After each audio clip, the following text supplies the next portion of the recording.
You are listening to the Shop Salon City podcast, a series created for those in the beauty and salon industry, from new owners to veterans. Join us as we interview different salon owners and discuss their challenges, stories, and motivations. Today, we interviewed Chloe, a at-home nail technician who runs her own shop, Cuticles 7. There are some audio mishaps with Chloe's audio for this podcast. Sorry about this mishap, and I hope you enjoy the episode. Hello, and welcome to the second episode of the Shop Salon City podcast. Today, we're here with our guest, Chloe, who runs a at-home nail studio called Cuticles 7 here in Richardson. How are you doing today, Chloe? I'm doing well, thank you. Thank you for having me on the podcast. Of course, yeah. Today we're going to ask a couple questions about kind of your experiences with running your own personal at-home studio. So what initially inspired you to open up your own studio?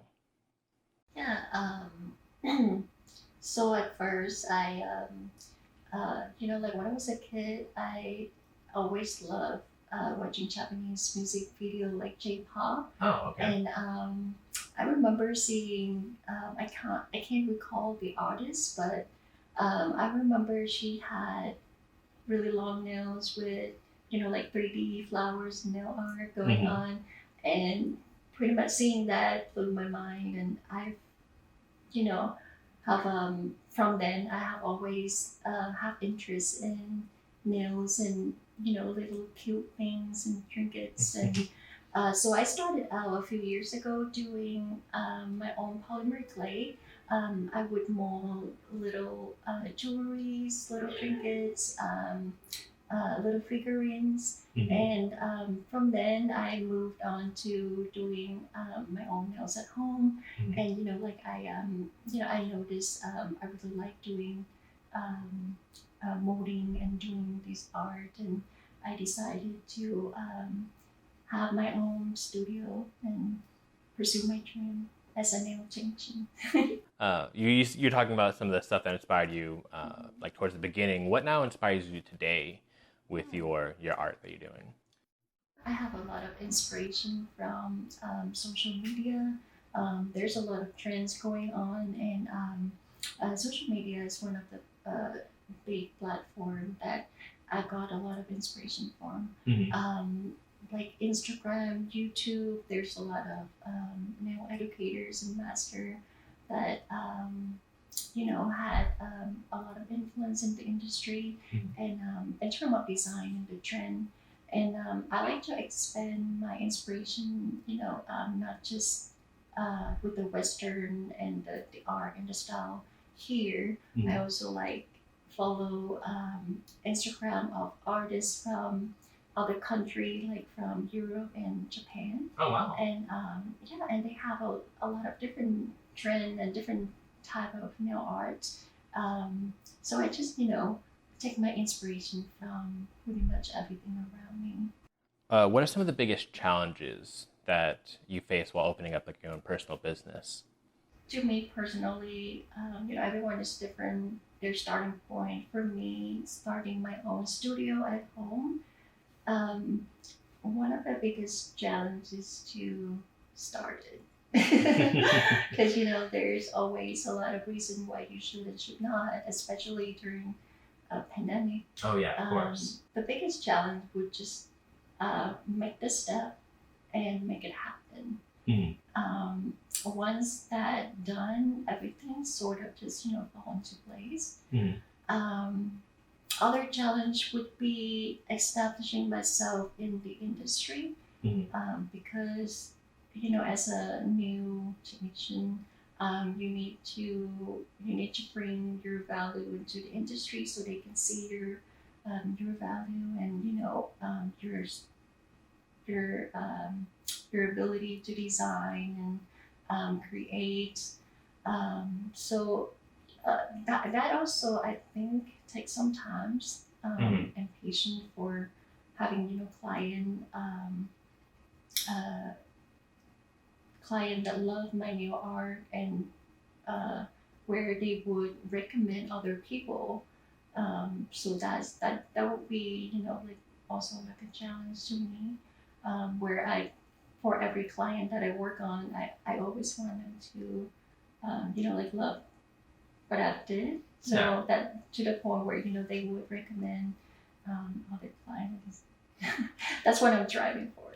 Yeah, of course. Do you have any recent nail art that you've done that you've been super proud of? My recent one I did was inspired by Sanrio. I'm not sure if you're familiar with Hello Kitty. Oh, yeah.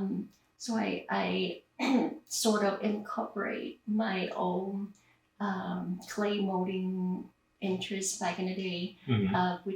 So I mold my own charms, polymer charms for this nail set. For my client, she mentioned that she wanted this specific look, and she wants some 3D charms. So I made my own charms, and I did for her, and she it turned out really nice. She loved it, and she actually recommended 2 different clients that Oh, wow. coming in. Yeah, so Awesome. that's actually what I'm going for. Yeah, it's awesome. Always something you should strive for is to get more clients from people that are friends and family. Do your clients usually decide before they come in, like the style and what they want, or do you kind of like impromptu create something that you think they would like? Yeah, so it depends on the client. I do have one of the clients. It was her birthday, and she told me that she just I can do any nail art that I want on her, sort of like freehand freestyle. But for the most part, 90% of them has a design that they already have in mind that they want me to recreate. And so I think they find their inspiration online from the same source, from Google or Facebook or Instagram. Do you see yourself ever transitioning to an actual salon, or do you prefer the home studio kind of personal feeling towards that, like the personal experience? I think I like where I'm at, doing the personal studio. I can't really tell where the future or Benjamin will bring me. But